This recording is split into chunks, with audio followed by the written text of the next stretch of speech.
North Korea, যেখানে শাসন চলে কিম জং উনের। এখানকার মানুষদের স্বাধীনভাবে চলাফেরা তো দূরে থাক, সামান্য মোবাইল ফোন ইউজ করার পেছনেও সরকারের কন্ট্রোল থাকে। ইন্ডিয়ার পপুলেশন 150 কোটিরও বেশি, তার মধ্যে 85% লোকই মোবাইল ফোন ইউজ করে। আর নর্থ কোরিয়াতে 2,60,00,000 পপুলেশনের মধ্যে মাত্র 20 থেকে 30 লাখ পার্সেন্টই মোবাইল ফোন ইউজ করতে পারে। এই কারণের জন্য বলছি, বিকজ এখানে কেউ চাইলেও সরকারের পারমিশন ছাড়া মোবাইল ফোন ইউজ করতে পারবে না। মোবাইলে নিজের পছন্দ মতন ভিডিও দেখা, যখন তখন যাকে ইচ্ছা কল করা, সবকিছুতেই এখানকার সরকারের রেস্ট্রিকশন রয়েছে। এখানে গভর্নমেন্ট প্রতি 5 মিনিট পর পর অটোমেটিক্যালি মোবাইলের স্ক্রিনশট নিয়ে নেয়, আর সেই স্ক্রিনশট এমন একটা ফাইলে সেভ হয়ে যায় যেটার অ্যাক্সেস কেউ করতে পারবে না। এখানে ইন্টারনেটের জায়গায় ইউজ হয় ইন্ট্রানেট, যেটা পুরোপুরি সরকারের কন্ট্রোলে থাকে।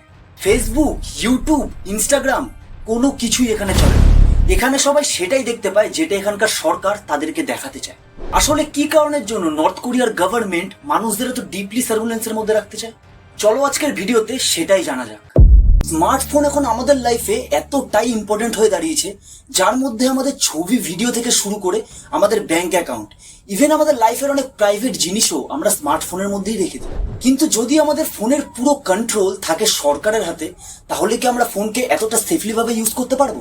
তাহলে জাস্ট ভেবে দেখো নর্থ কোরিয়ার লোকেদের লাইফস্টাইল কতটা প্রবলেমেটিক, যে তারা ইন্ডিপেন্ডেন্টলি নিজের ফোনটাও ইউজ করতে পারে না। এখানকার প্রতিটা ফোন গভর্নমেন্টের এতটাই কন্ট্রোলে থাকে যে কেউ কাউকে চাইলে মেসেজে ভাই অব্দি লিখতে পারে না। শুনতে খুব অবাক লাগলেও এটাই রিয়েলিটি। নর্থ কোরিয়ার গভর্নমেন্ট সেই 1970 সাল থেকেই নিজেদের লোকেদেরকে টেকনোলজি থেকে পুরোপুরি দূরে সরিয়ে রেখেছে। তখন রেডিও, টিভি, কম্পিউটারের মতন গ্যাজেট শুধুমাত্র গভর্নমেন্টই ইউজ করত, সাধারণ মানুষ নয়। আসলে কোরিয়ান গভর্নমেন্ট সবাইকে এতটাই আইসোলেট করে রেখেছে যে তারা হয়তো এখনো অব্দি জানে না যে তাদের দেশের বাইরে পুরো পৃথিবীটা অ্যাকচুয়ালি কেমন। লোকেদেরকে আরো কন্ট্রোলে আনার জন্য গভর্নমেন্ট ইন্টারনেটকে সরিয়ে দিয়ে লঞ্চ করলো ইন্ট্রানেট। আসলে নর্থ কোরিয়াতে মোবাইল ফোন হলো জাস্ট একটা মনিটরিং টুল, যেটার সাহায্যে সরকার সবাইকে কন্ট্রোল করে। ইন্ডিয়াতে নানা রকম ব্র্যান্ডের মোবাইল ফোন দেখা যাবে, বাট নর্থ কোরিয়াতে শুধুমাত্র 10টি ব্র্যান্ডই অ্যাভেলেবল। এদের মধ্যে ফেমাস কয়েকটি ব্র্যান্ড হলো আরিরাং, স্যামথিয়েসাং এন্ড ফিয়ংয়াং। এই স্যামথিয়েসাং নামটা অনেকটা স্যামসাং এর মতন শোনায়, বিকজ সাউথ কোরিয়াতে স্যামসাং মানে হলো 3 স্টার, আর নর্থ কোরিয়াতে স্যামথিয়েসাং মানে হলো 3 গ্রেট স্টার। আসলে নর্থ কোরিয়াতে কোনো স্মার্টফোন বাই করা মানে হলো নিজেকে পুরোপুরি গভর্নমেন্টের কন্ট্রোলে নিয়ে যাওয়া। আর তাছাড়াও ফোন কেনার সময় বায়ারকে অনেক রকম ফর্মালিটি ফেস করতে হয়। ফার্স্ট অফ অল, বায়ারের নাম সমেত পুরো ডিটেলস রেজিস্টার করা হয়। দেন নতুন ফোনের IMEI নাম্বার গভর্নমেন্টের ডেটাবেসের সাথে লিঙ্ক করা হয়। আর যদি কেউ সরকারের পারমিশন ছাড়া অন্য কারোর সাথে মোবাইল শেয়ার বা সেল করার চেষ্টা করে, তাহলে তার জেলও হতে পারে। কারণ ফোনগুলোর পুরো অ্যাক্সেস সরকারের কাছে সব সময় থাকে, আর ফোনে যে যাই করুক না কেন সরকার সবই জানতে পারে। এখানকার ফোনগুলোতে যে সফটওয়্যার ইউজ করা হয়েছে সেটা অ্যান্ড্রয়েডেরই মডিফাই ভার্সন, যার নাম রেডস্টার OS। যেমন আমরা চাইলে গুগল প্লে স্টোর বা অ্যাপ স্টোর থেকে যে কোনো অ্যাপ ইনস্টল করতে পারি, এখানে সেটাও পসিবল নয়। বিকজ এখানে অ্যাপ ইনস্টল করতে গেলে IT এক্সচেঞ্জ সেন্টার, মানে লিটারেলি তাদেরকে দোকানে যেতে হয়।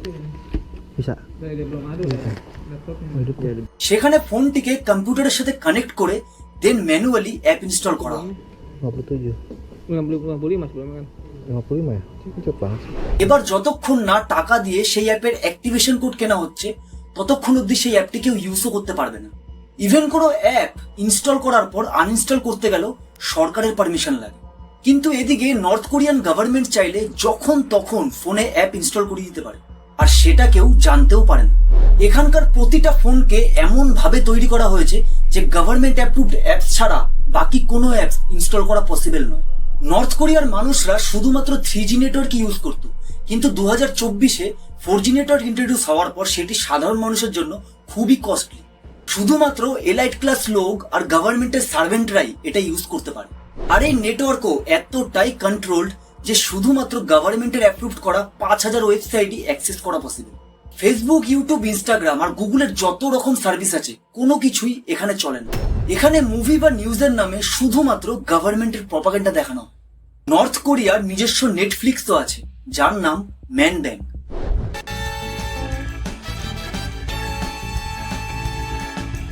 এখানকার সফটওয়্যার ইঞ্জিনিয়ারিং টিম প্রতিটি ফোনে ট্রেসভিউয়ার নামের একটি প্রোগ্রাম প্রি ইনস্টল করে রাখে।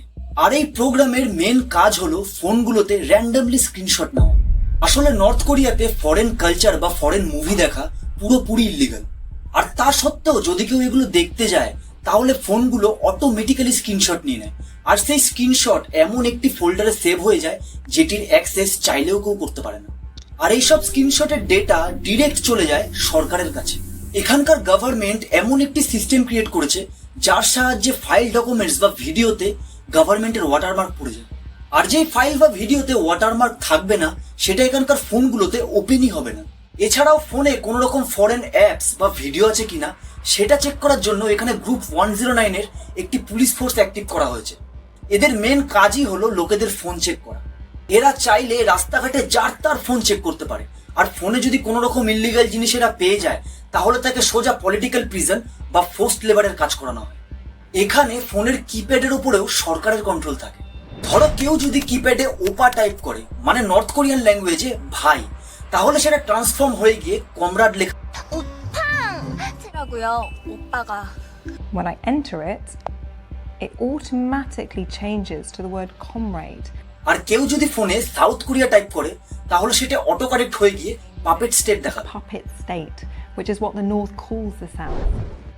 আসলে নর্থ কোরিয়াতে কেউ কাউকে মেসেজে আই লাভ ইউ অব্দি বলতে পারে না, বিকজ এখানকার সরকার আই লাভ ইউ বলাটাকে ওয়েস্টার্ন কালচার এফেক্ট বলে ডিক্লেয়ার করে।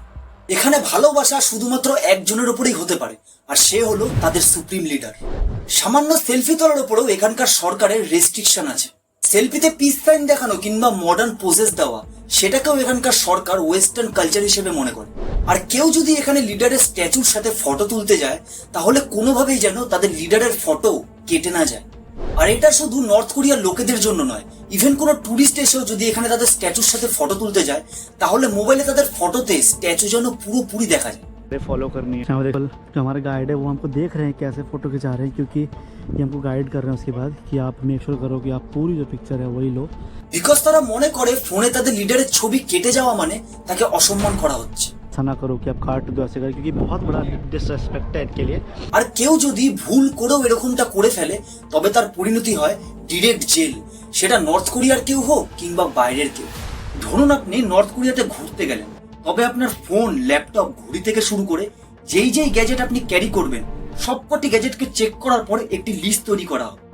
আবার যখন আপনি সেই দেশ থেকে ফিরে আসতে চাইবেন তখন সেই লিস্টটিকে ডাবল চেক করা হবে যে আপনি কোনো জিনিস এখানে ফেলে যাচ্ছেন কিনা। বিকজ কোরিয়ান সরকার কোনো মতেই চায় না যে আপনি কোনো জিনিস এখানে ফেলে যান আর সেটা এখানকার লোক ইউজ করুন।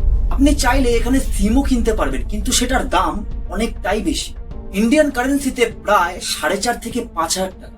সিমে যদি আপনি ইন্টারনেট ইউজ করতে চান তাহলে 1 GB ডেটার জন্য আপনাকে $150 থেকে $200 পে করতে হবে, তাও আবার 3G নেটওয়ার্কের জন্য। এন্ড কল বা SMS করার জন্য আপনাকে আলাদাভাবে রিচার্জ করতে হবে। এখানে ইন্টারনেট ইউজ করে আপনি ফেসবুক, ইউটিউব, ইনস্টাগ্রাম সবকিছুই অ্যাক্সেস করতে পারবেন, ইভেন ইন্টারন্যাশনাল কলও করতে পারবেন। বিকজ আপনি এখানে ইন্টারনেট ইউজ করছেন, এখানকার তৈরি করা ইন্টারনেট নয়। ইন্টারনেট শুধু এখানকার লোকেদের জন্য, আর স্থানীয় মানুষ আর ট্যুরিস্টদের নেটওয়ার্ক পুরোপুরি আলাদা হয়। যে সমস্ত জিনিস আপনি ইন্ডিয়াতে বসে অ্যাক্সেস করেন সেগুলো নর্থ কোরিয়াতেও অ্যাক্সেস করা পসিবল, কিন্তু এখানকার মানুষরা এগুলো কিছুই করতে পারবে না। বিকজ এখানের ফোনগুলো তৈরি করা হয়েছে এমন ভাবে যে ইন্টারন্যাশনাল কল তো দূরে থাক, সামান্য মোবাইলে ভিডিও বা অন্য কিছু অ্যাক্সেস করাও পসিবল নয়। চাইলে আপনি ওখান থেকে ফোনও কিনে আনতে পারবেন, কিন্তু তাতে কোনো লাভ নেই। বিকজ নর্থ কোরিয়ার বাইরে সেই ফোনগুলো পুরোপুরি অকেজো হয়ে যাবে। না সেখানে আপনি কোনো অ্যাপ ইনস্টল করতে পারবেন, না সিম ঢুকে কাউকে কল করতে পারবেন, ইভেন আপনি ওয়াইফাইও অন করতে পারবেন না। শুধু স্মার্টফোন বলে নয়, এখানকার প্রতিটি জিনিসের উপরেই সরকারের কন্ট্রোল থাকে। যেমন টিভি, এখানকার টিভিগুলোতে শুধুমাত্র 4টি চ্যানেলে দেখা যায়, আর সবকটাই হলো গভর্নমেন্টের অ্যাপ্রুভ করা। এর মধ্যে কেসি টিভিতে দেখানো হয় ডেইলি নিউজ আর সরকারি প্রপাগান্ডা।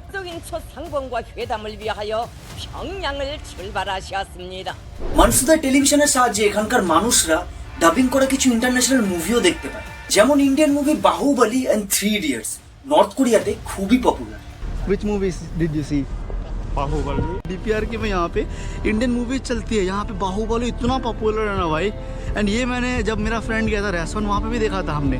শুনে তো সবকিছুই অনেকটাই সিম্পল লাগছে, কিন্তু এখানেই হলো আসল টুইস্ট। এখানকার টিভি চ্যানেলগুলো শুধুমাত্র বিকাল থেকে রাত অবধি চলে, সকালবেলায় আবার অফ হয়ে যায়। তবে ছুটির দিন কিংবা গভর্নমেন্টের কোনো অনুষ্ঠান থাকলে সেই চ্যানেলগুলোকে সকাল থেকেই চালানো হয়। মোবাইলের মতন টিভিগুলোতেও সেম মডিফাই করা থাকে, যেটা বাইরের কোনো টেলিভিশন চ্যানেল ক্যাচ করতে পারে না। কিছু কিছু মানুষ China and south Korean border থেকে মোবাইল স্মাগলিং করে, কিন্তু ধরা পড়ে গেলেই কঠোর শাস্তি। 2024-এর সেপ্টেম্বর মাসে অ্যাপ্রক্সিমেটলি 30 জনকে চাইনিজ ফোন ইউজ করার জন্য অ্যারেস্ট করা হয়েছে।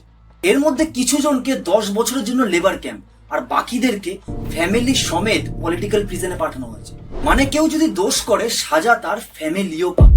সামান্য ফোনের সাহায্যে এখানকার সরকার মানুষদের এত কন্ট্রোলের মধ্যে রাখে যে এখানকার বেশিরভাগ মানুষই চায় না যে তারা ফোন ইউজ করুক, কারণ তারা ভালো মতনই জানে যে ফোন ইউজ করা মানে হলো সরকারি সার্ভুলেন্সের মধ্যে পড়ে যাওয়া। কিছু কিছু মানুষ এমনও মনে করে যে ফোনকে পকেটে করে নিয়ে যাওয়া মানে তারা তাদের সুপ্রিম লিডারকে ঘরে নিয়ে যাচ্ছে। মানে জাস্ট ভেবে দেখো এরা কতটা ব্রেন ওয়াশ।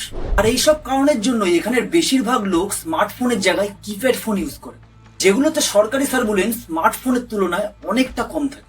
আর তাছাড়াও এখানকার স্মার্টফোনগুলো এতটাই এক্সপেন্সিভ যে সাধারণ মানুষ চাইলেও সেটি অ্যাফোর্ড করতে পারে না। এক একটি স্মার্টফোনের প্রাইস $200 থেকে শুরু করে $1000 অবধি ছুঁয়ে যায়। আর এটা হলো এত পরিমাণ টাকা যে এখানকার সরকারি কর্মচারীরও বছরের পর বছরের সঞ্চয়।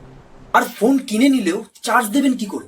একমাত্র রাজধানী পিয়ংইয়াং ছাড়া বাকি সব জায়গাতে দিনে শুধুমাত্র 2 থেকে 3 ঘন্টা অবধি ইলেকট্রিসিটি থাকে। আর এখানকার মানুষরা ভালো মতনই জানে যে একটি ফোন কিনে নেওয়া মানে হলো সরকারের ডিজিটাল মনিটরিং সিস্টেমে যুক্ত হয়ে পড়ে। তাই এখানে বেশিরভাগ বয়স্ক লোক এবং সচেতন মানুষরা ফোন ইউজ করা থেকে নিজেদেরকে দূরে সরিয়ে রাখে। তারা হয়তো ভাবেন যে এত টাকা খরচা করে কেন আমি বেকার সরকারের নজরের মধ্যে পড়বো, তার থেকে বেটার ফোন না ইউজ করা।